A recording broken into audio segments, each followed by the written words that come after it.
Mayor, naglabas po kayo recently ng pahayag, ang panawagan nyo po, ilipat na lang sa local government units ito pong operasyon, maging yung maintenance ng mga flood control systems din po natin. Sinasabi nyo po kasi, palpak yung ilang national agencies, halimbawa na lang, yung DPWH, at madalas, naapektuhan ng political interference. Gusto po naming mas maintindihan, Mayor, bakit po sinasabi nyo na talagang mas magiging effective yung mga flood control projects natin kung hahawakan yan ng LGU?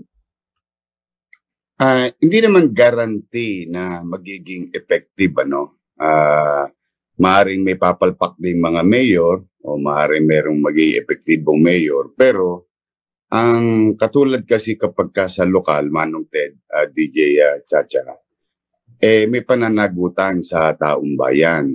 Kapag ka pumalpak ng alkalde, sigurado yun. 3 years from now, sisipain ng taong bayan yun. They'll be out of office. So yung accountability, hindi na magkakaroon ng turuan dahil kailangan maging mabisa yung local chief executive.